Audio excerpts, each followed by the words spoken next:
What is up, everybody? It's Animac here for AnimeUproar, and in this video I will be talking about The Rising of the Shield Hero, a new isekai anime that premiered in the winter 2019 season. From the very first episode, this anime was followed by a ton of controversy, stemming primarily from the fact that a number of reviewers from the Anime News Network slammed the anime as soon as the first episode came out. To be clear, I am not saying that you have to like Shield Hero, and that if you don't, you must be stupid. On the contrary, there certainly are some fair criticisms that can be leveled against the show, and I have a few of them myself. However, the unfounded claim that The Rising of the Shield Hero is offensive and that it somehow condones the mistreatment of women is just plain stupid. Not stupid in the sense of having a low IQ, but stupid in the sense that those who are making this claim appear to be willfully ignorant and closed-minded to a troubling degree. The first episode follows Naofumi, an otaku college student, as he is summoned into a fantasy world where he must become one of the 4 legendary heroes. These heroes are tasked with saving the fantasy world from impending doom. However, unlike the other 3 heroes who use the sword, the spear, and the bow as their weapons, Naofumi's legendary weapon is the shield, which makes his abilities primarily defensive, and for this reason he is considered to be the weakest out of all the heroes. Much of the controversy surrounding the series stems from the fact that in the first episode, Naofumi is perceived as the weakest and most useless hero, and no one wants to join his party. Eventually though, a female character named Mine agrees to join the Shield Hero, only to end up tricking him by falsely accusing him of sexual assault in order to rob him of his valuables and discredit him as a hero in the eyes of the public. Now, if this was an academic paper, I would name the ANN reviewers in question and I would link to their statements, but because I have a sizable platform here on YouTube, I don't want this video to be perceived as an invitation to attack anyone on a personal level. For that reason alone, I will assign the reviewers a number rather than using their real names, because I want to make it clear that I am not inviting anyone to attack them. I am making this video simply to point out some of the blatant flaws in their claims. ANN reviewer number 1 calls the fact that false sexual assault allegations are used in the story, and I quote, ethically dubious and needlessly off-putting. It's also lazy storytelling. Whether it is lazy storytelling is obviously debatable, but this is a good example of the kind of criticism that Shield Hero received. ANN reviewer number 2 reminds us that it is in fact the current year when they say, it seems like an unbelievably bad time to start an anime series with the main character being falsely accused of sexual assault. That premise makes the show seem tone-deaf, and I imagine it'll drive away some potential viewers. Keep in mind that the reviewer says this despite the fact that the Shield Hero light novel began its run back in 2013. So in no way can the story be interpreted as some sort of social commentary on the Me Too movement. And in the most blatant example of the unfounded criticism that the anime has received, ANN reviewer number 3 rated, and I say rated in big quotation marks, the first episode, and I quote, burn it and salt the earth. This particular reviewer went so far as to accuse the author of the story of being, and I quote, angry at women, and called the first episode itself a hollow shell of masturbatory otaku reference Scrabble. Rather than a review, reviewer number 3's entire text reads more like an angry rant that tries to infer the author's deepest political and social beliefs from a few scenes in the first episode of a fictional cartoon. And the reviewer then hilariously accuses the author and the main protagonist of being too angry and jaded about the world around them. Imagine calling someone else angry after freaking out on the internet over a fictional piece of work, so much so that you unironically give the first episode a rating of burn it and salt the earth.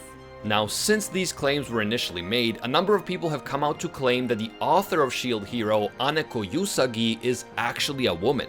As far as I can tell, there is no official confirmation about the author's gender, but that only underscores how malicious it is for reviewer number 3 and others to imply that they know the innermost feelings and beliefs of a person when they actually know next to nothing about that person, gender included.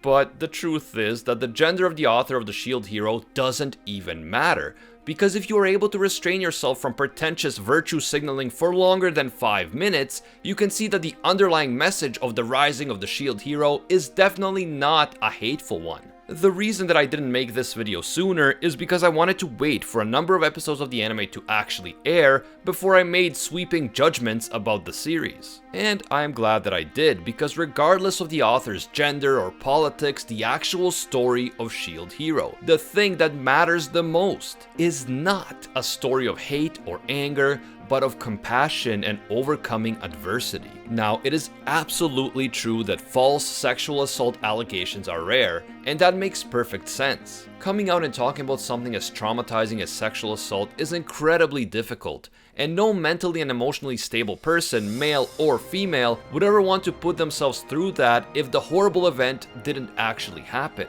With that said, portraying a false accusation in a work of fiction in no way implies that real cases of sexual assault do not happen, and it would be completely unreasonable to claim that the first episode of Shield Hero is actively encouraging all men to see all women as evil and conniving. This is the same logic that claims that violent video games encourage violence in real life. It implies that the viewers who watch the anime and see this one evil female character doing evil things will begin to see all women in general as evil and deceitful. It is worth noting that in Shield Hero there are far more male characters who are shown in a negative light than female characters, including the Spear Hero, who is incredibly gullible and full of himself, the King, who plots against an innocent man, the men who insult and try to rob the Shield Hero in the streets, the male slave trader, and many more. The fact that one villainous female character did something villainous to a fictional male character in an anime obviously does not mean that all women are villains. In the real world, both women and men have the potential to be good people and the potential to be bad people. This is simply human nature, and the claim that one evil female character who does evil things is representative of the author's overall outlook on women is both intellectually dishonest and malicious. This unfounded claim willfully slanders the character and reputation of the author,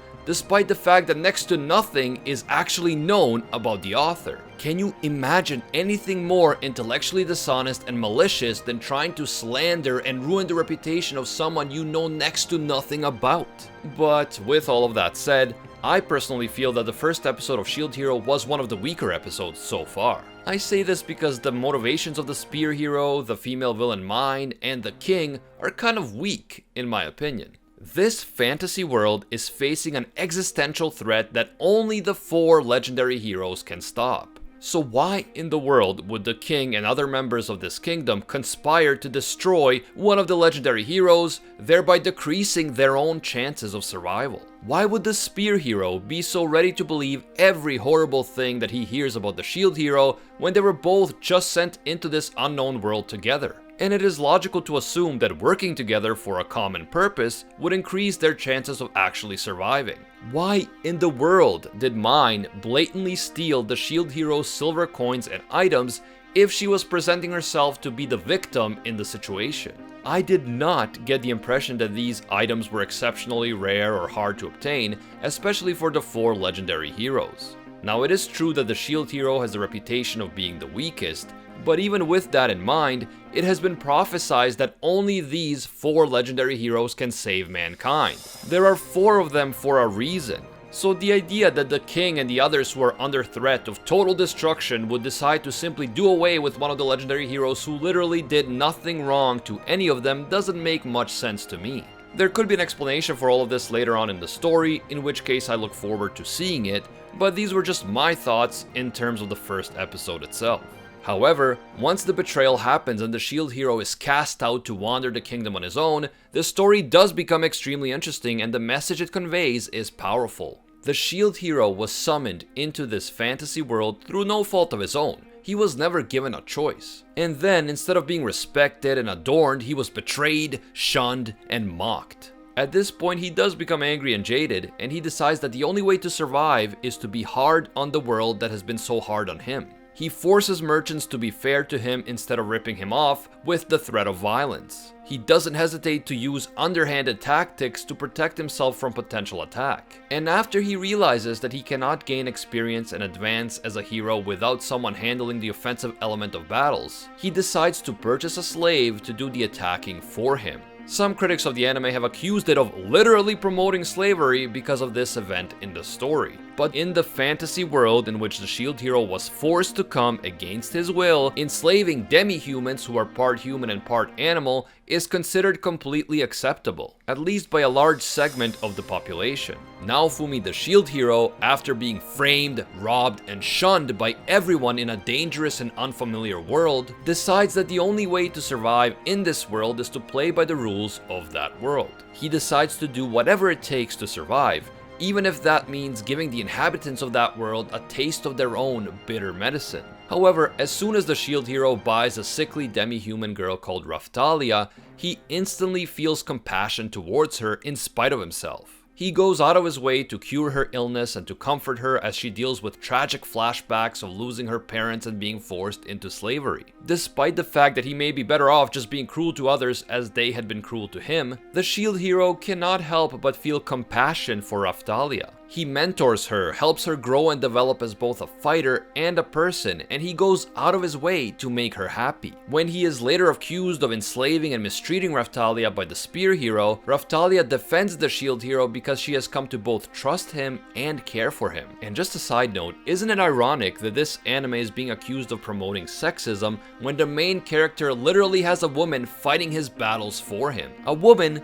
who also happens to be a great character, someone who is brave, kind, and has impressive combat skills. It is clear to me personally that the rising of the shield hero is not a story about hate or anger. If you bother to give the show more than a few minutes of your time, you quickly realize that the true message of Shield Hero is the importance of being brave in the face of extremely difficult odds, and the undeniable power of basic human compassion. No amount of hate, lies, and mockery could make Naofumi, the Shield Hero, hateful and jaded enough to numb his natural sense of compassion for a fellow human being. Despite the fact that Raftalia is labeled a slave, and despite the fact that she is considered to be less than human in this particular society, the shield hero cannot bring himself to treat her poorly. Even though he was made to suffer by others, he can't bring himself to just take his frustrations out on another innocent person. The message that I got from the rising of the shield hero is this: sometimes in life we come across bad people.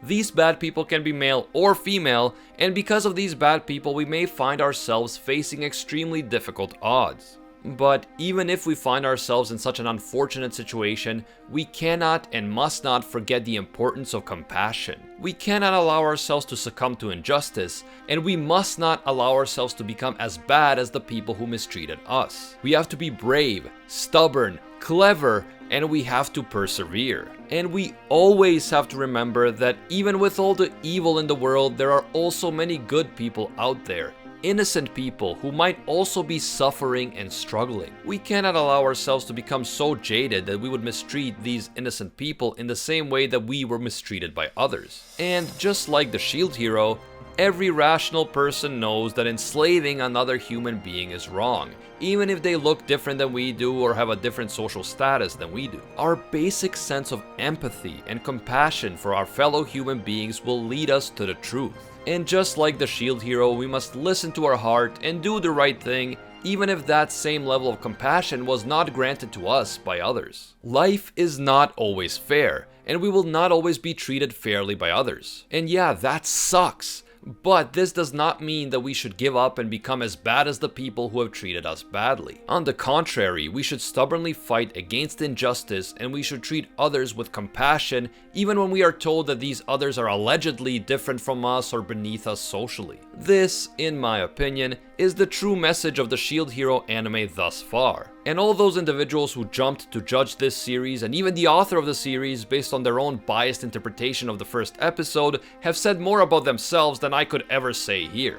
They have demonstrated the same willfully ignorant and intolerant behavior that the villains of the story have demonstrated towards the shield hero. And it is nothing short of poetic justice that the shield hero's perseverance and compassion against all odds is winning over so many anime fans across the world. While those who unfairly criticize the shield hero, both the character and the series, have been repudiated by the wider anime community. If you enjoyed this video and you want to see more videos like it, you can leave a like to let me know. If you're new to AnimeUproar, don't forget to subscribe and hit that notification bell. If you want to talk more about the shield hero, or maybe you have some ideas for future videos, feel free to hit me up on Twitter and Instagram at AnimeUproar. And finally, I want to say a big thank you to everyone who has been supporting AnimeUproar on Patreon, both now and in the past. If you want to support more content on this channel, feel free to check out our Patreon page, link in the description. As always, thank you guys so much for watching, and until next time, see ya, Space Cowboys.